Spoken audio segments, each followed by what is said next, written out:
Hello everyone. As you probably know from the name of the blog, I'm really interested in 6mm gaming, and today I want to show you a neat game that's coming out December 13th. It's called Full Spectrum Dominance. It's a 6mm combined arms, small scale war game. Small scale as in you're not going to wield entire armies, you're going to wield smaller units, smaller forces. The thing that you're now seeing on the board is almost exactly the same thing as an introductory scenario to the game. As all introductory scenarios, it's going to be a bit smaller. It's going to use smaller forces. I'm going to use it to display some of the mechanics, not all of them. I don't want to do that because that doesn't make sense. I'll tell you a little bit about the game, show you the forces, and we'll get underway. Hi there, future me speaking. I mentioned it more extensively in the end of the video, but to make everything clear and transparent, this review is not sponsored, but it could be considered influenced. What does that mean exactly will be explained later on. I just wanted to let you know. In this scenario, a small unit of enlisted, aka your standard humans, is going to be fighting the tech, aka big angry AI robots, and small angry AI robots. As I mentioned in the introductory, this is a 6mm scale game. However, it's not as simple as that and not as constraining as that. Everything in the game, all measurements at least, is based upon a thing called a distance unit. Depending on the scale you're playing, the distance unit might have a different value. So, for example, if I'm playing 6mm, the suggested distance unit is 3 inches. This much. This means that if I move a unit by a distance unit, I'm actually moving it by 3 inches. If I move a unit by 2 distance units, I'm moving it by 6 inches. There's a little caveat to that, but I'll get to that in a moment. What does that mean in practice? Well, if I would like to play in 15mm instead of 6, I can just double the amount of inches that a distance unit has.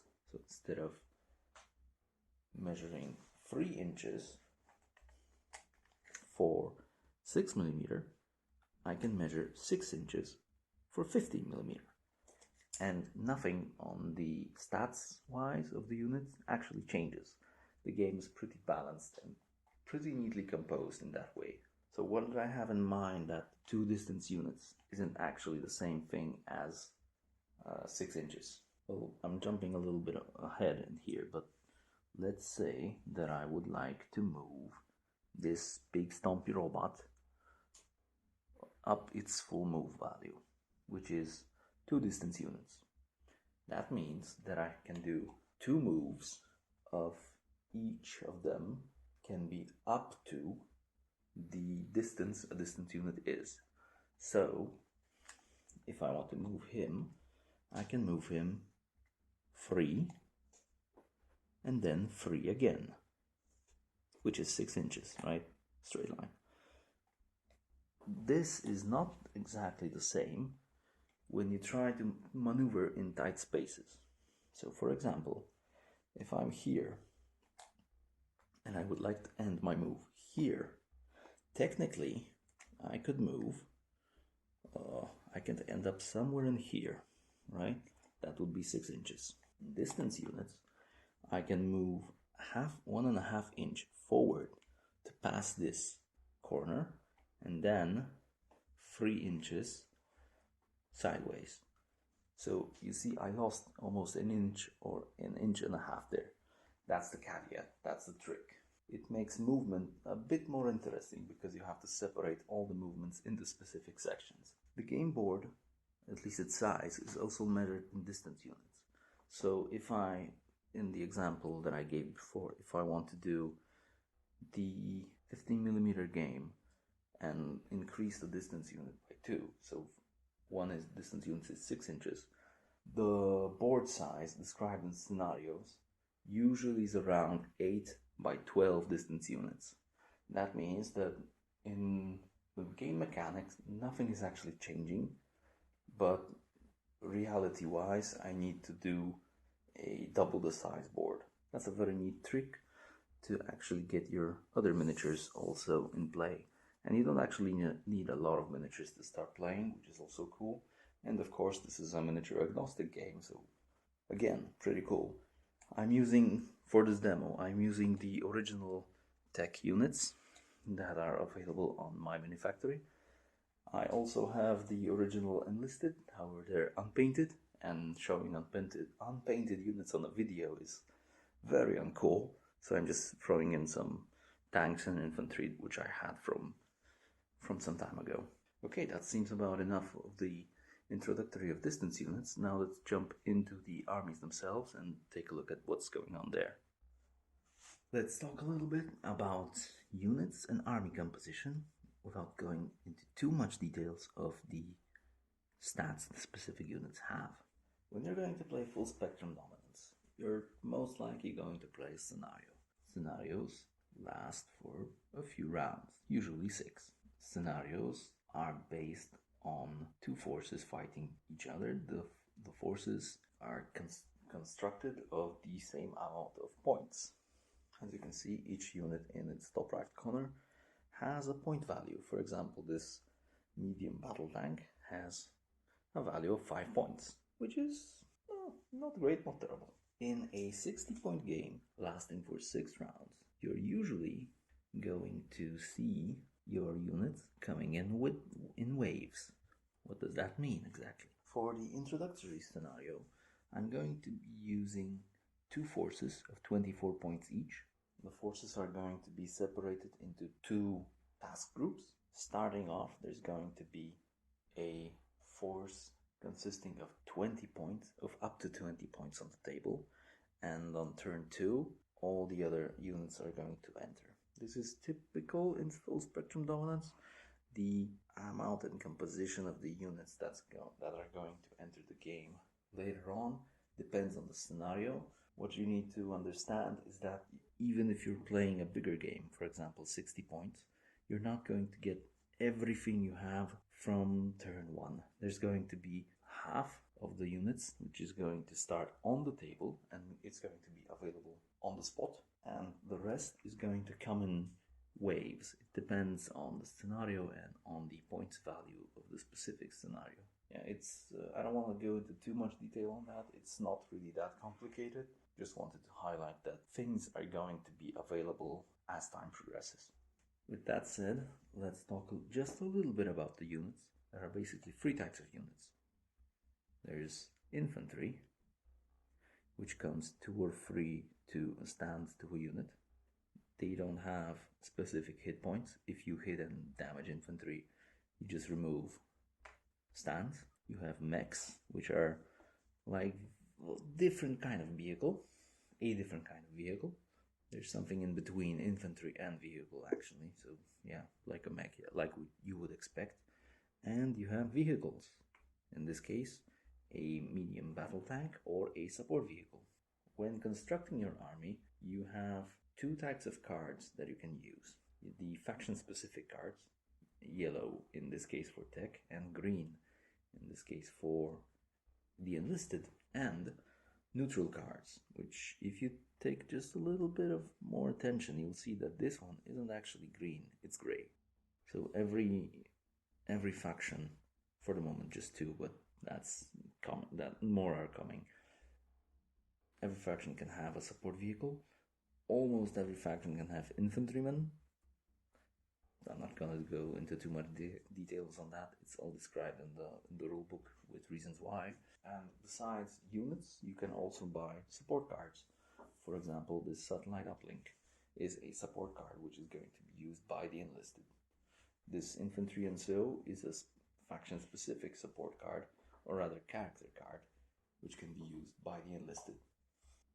Okay, I think that this is enough prep work. I'll set the board for a sample game, and I'm going to do a few actions, maybe a turn or 2, just to show you guys how this actually plays. Be back in a moment.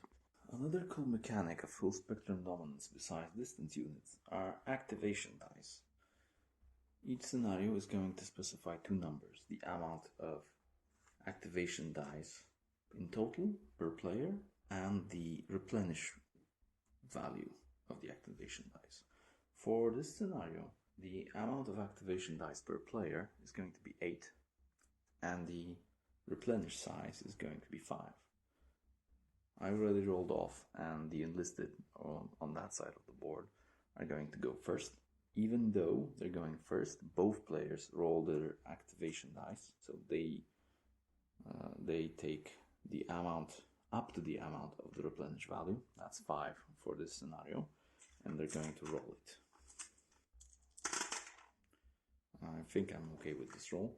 If I would not be okay, for example, I don't want these 2 frees, I would like to have something better, I can take any amount of the dice that I've already rolled and re-roll them once, keeping the second roll.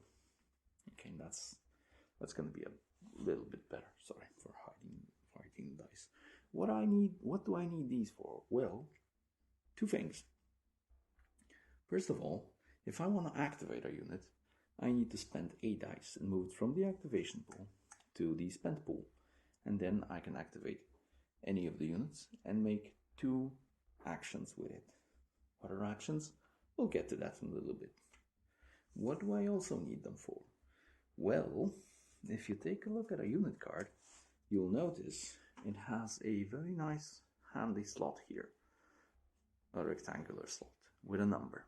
This means that this unit has some kind of special ability, special weapon, whatever, and you need to put a activation die here with the specific number to be able to use it.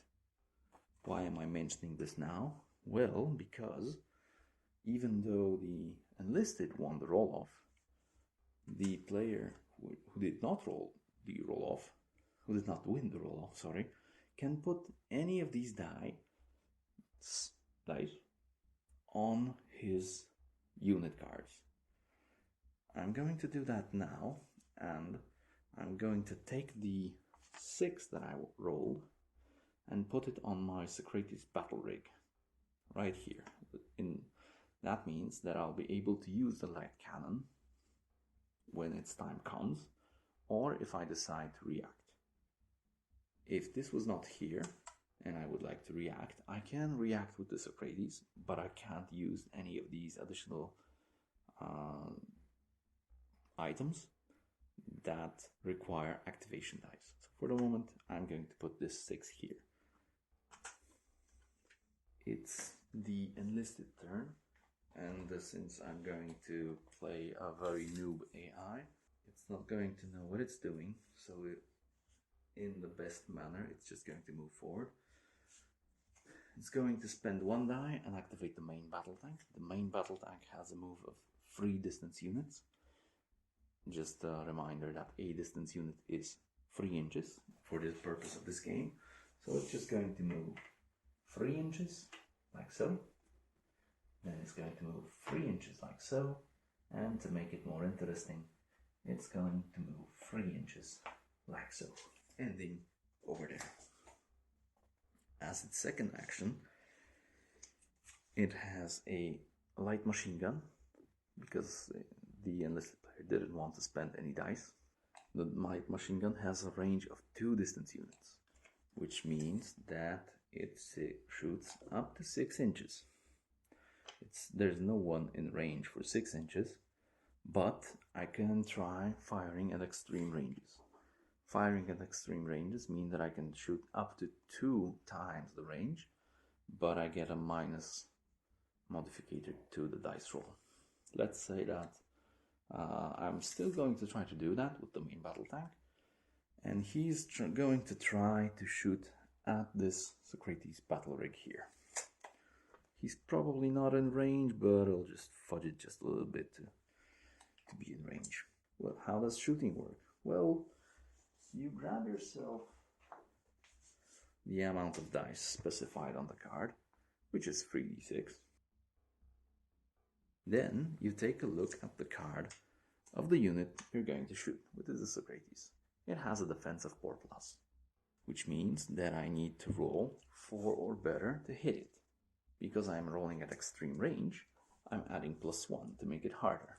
So I'm going to need 5s or better to hit it. And wouldn't you know it, I have no 5s, which means this was a miss.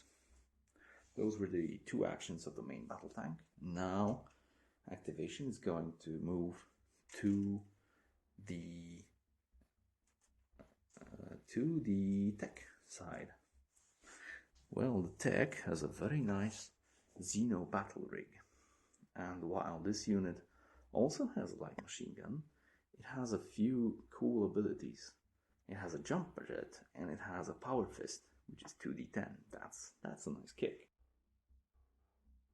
So I'm going to take out of the 4 dice that I already that I have. One is on the Socrates battle rig, and these are in the spent pool. I'm going to put the 1 on the jump jets. I'm going to put the 5 on the power fist, and I'm going to put use the free to activate the unit. When I'm activating it, I'm going to use the 1 as the jump jet ability, which means that I can jump up to 4 distance units. That's going to be 12 inches.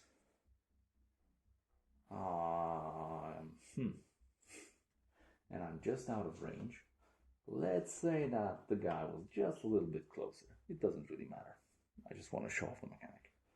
He's perfectly within range, so I can use my jump jets. And please insert, future me, please insert some kind of cool noise, jump jet noise here, to jump right at him. And then I can take the 5, and instead of doing the free light machine gun attack, I can do the power fist attack.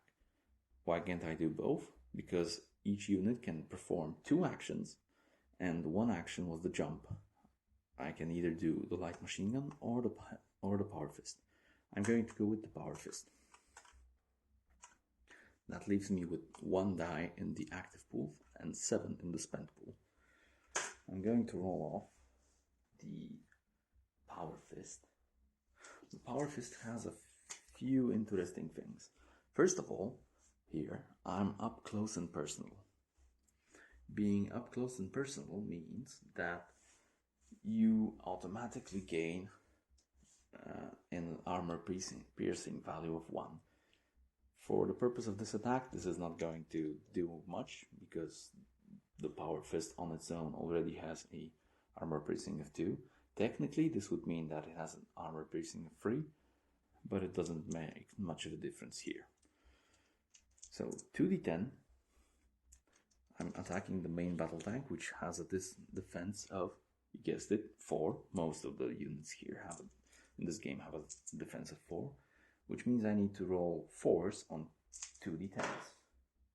I rolled a 9 and the 1, which means this one hits, this one doesn't. For the purpose of the demo, I rolled a 7, so I got 2 hits. What does that mean? The main battle tank can suffer 2 hits. However, it has a save of d10 and a number 3. This means that for each wound that it is scored, it gets to save that wound on a d10 rolling 3 dice. In other words, the Socrates scored a 9. There you go, the Socrates scored a 9. If it had no armor piercing ability, I would have 3 rolls of a d10 to roll a 9 or higher. Since that's a Xeno, not Socrates. Since the Xeno has armor piercing, it subtracts the amount of dice that you can save with to a minimum of 1. So this save is actually reduced to a single die. I need to roll 9 or higher. I rolled a 7, which means that this unit suffers a wound. There's not a lot of bookkeeping in this game, which is perfect. I love games with little bookkeeping. This is not infantry, so he's not dead automatically. There's a nice little chart down here, describing what a hit actually transfers to. I'm going to take a d6. You always take a d6 and roll. And I rolled a 5. A 5 is mentioned as S2. S2 means the cannon. What does that mean? I should put a token here stating that the S2 was hit. This means that that specific tank can no longer use its cannon. The Xeno jumped in the air with its jump jets and punched it into the cannon so hard that it broke, and that tank is unable to use the cannon. Why should I put a token to market? Well, this damage is permanent, that's one. And that's one thing. The other thing is that if this specific tank would get hit into the same slot, which S2 a second time, it would be dead. Getting hit in the same slot 2 times, you're dead. This is especially dangerous for this one because S2 is both 4 and 5. There's also an obviously dead result. If you roll a 1, that's typical for most, if not everything. So this tank moved us just a little bit too far. The Xeno jumped out, punched it in the face, broke the cannon. Now it's the enlisted turn again. The enlisted will spend another action die. They're going to move their infantry. The infantry has a move of 2 distance units, so it's just going to jump into this building, and they're going to fire at the Xeno.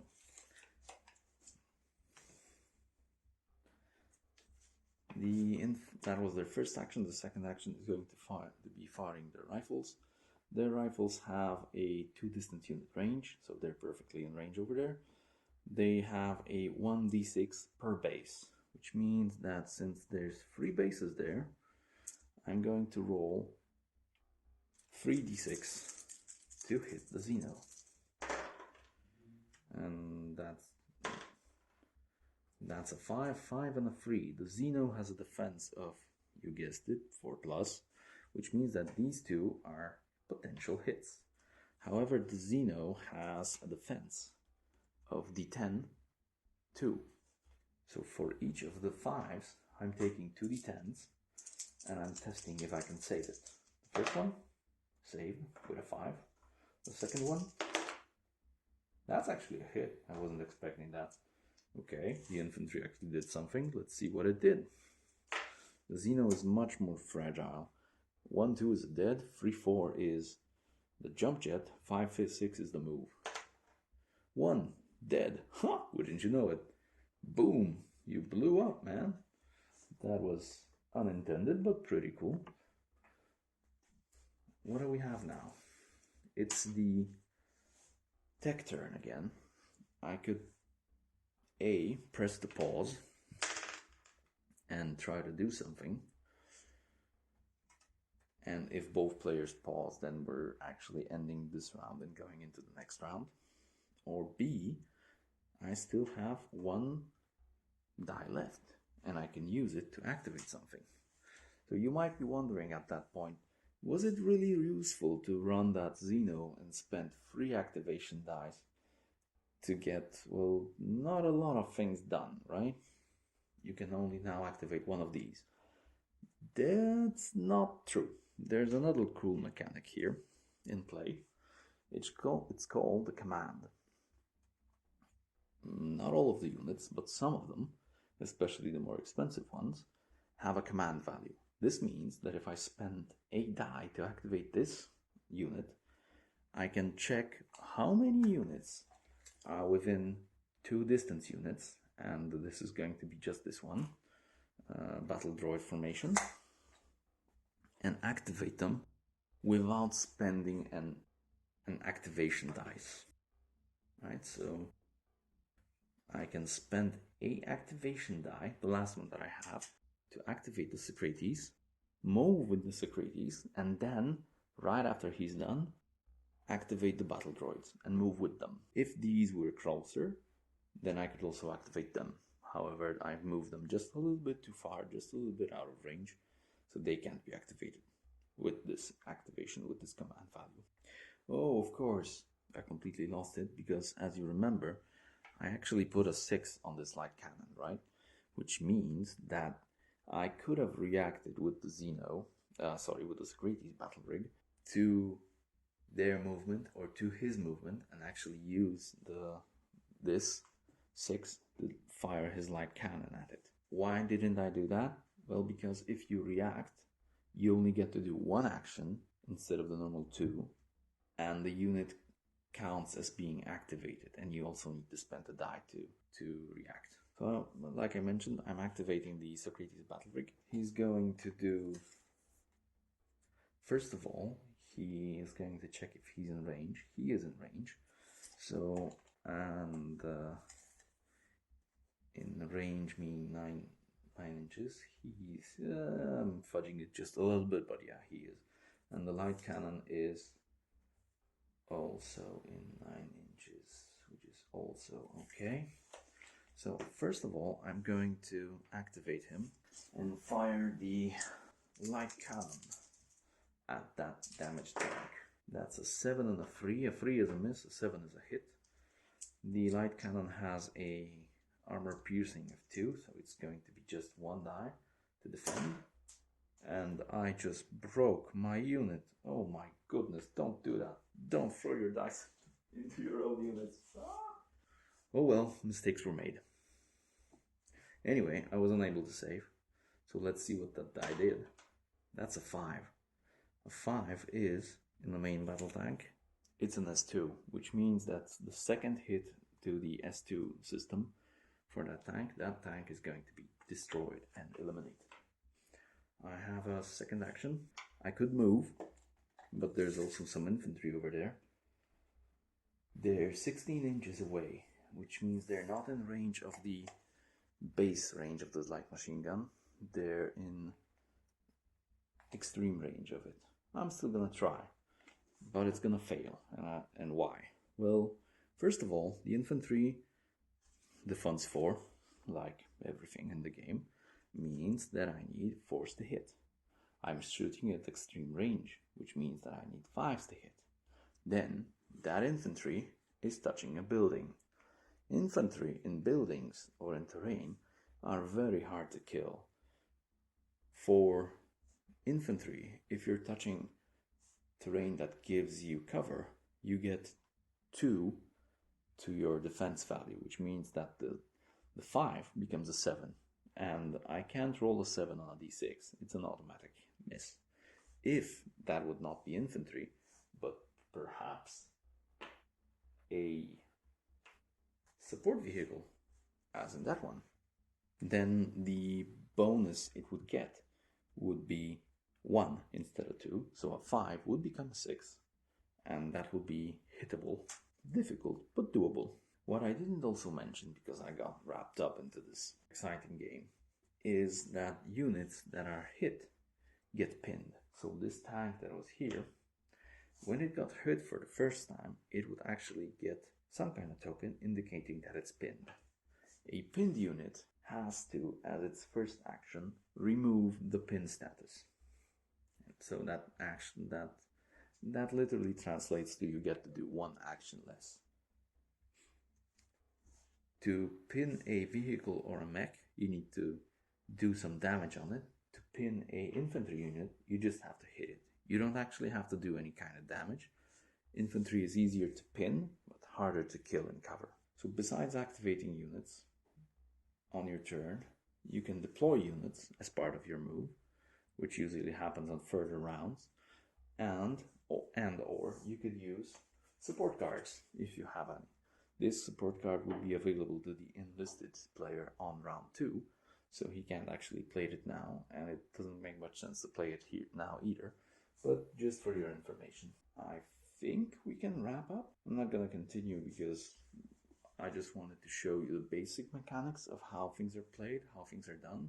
I think that this is a really nice, elegant game. The close quarter rules encourage you to actually get in there, get aggressive, get fast. Since this is objective based, this was just a free-for-all shoot-off, but most scenarios are objective based, and you really need to get into those objectives and grab them as soon as you can. The entirety of the game is also based on victory cards rather than some kind of point.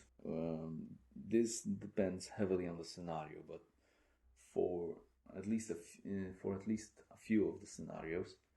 For each time you score an objective, you take a victory card.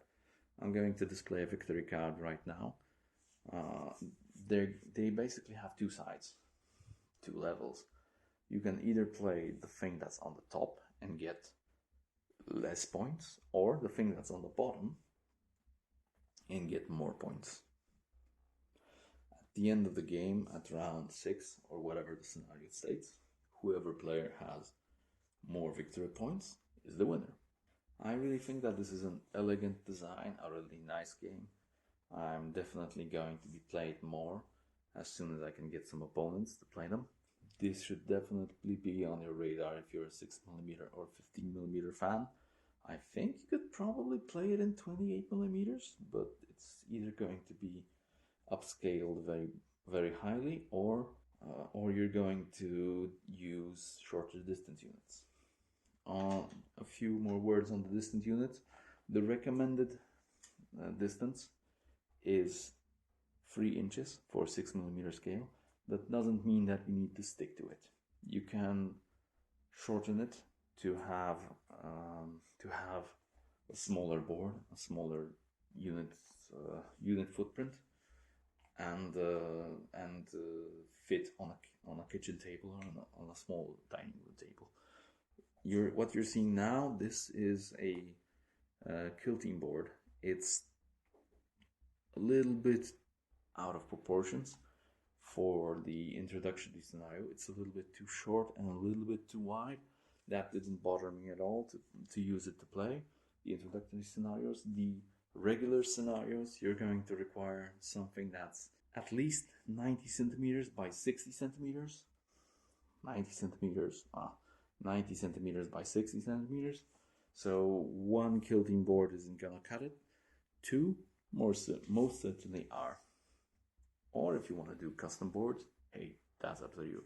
There's two kinds of while on the topic of boards and terrain, there's two kinds of terrain here. One is line of sight blocking, the other one is not line of sight blocking, just obscuring. I could go into details on how specific things work, how they're played, etc., etc. I don't want to. I think that this is a very good game and you should invest the few bucks to get it. Speaking about that, it's going to be available on December 13th on My Manufactory, their Kickstarter alternative. And with that, you're going to get some sweet STLs for objectives, possibly terrain, and some very nice deals for the units. This review is not sponsored. However, I found the project by accident in its mid-development phase, and I've been quite active in the development, in proofreading and telling the authors what I think about it. And for that, he actually sent me some very, very nice STLs. So it's not sponsored, but if you think that I'm biased, well, there's a little bit of proof to that. I don't think so. I still think that the game is great, and I'm definitely going to support it on the 13th of December. So hopefully, see you there. Thanks for watching. If you have any questions, if I blew something up, then maybe I did. Leave it in the comments and I'll try to do my best to, well, nothing. Since this is a video, I'll try to do my best in the future. Thanks for watching. Have a good one. Bye.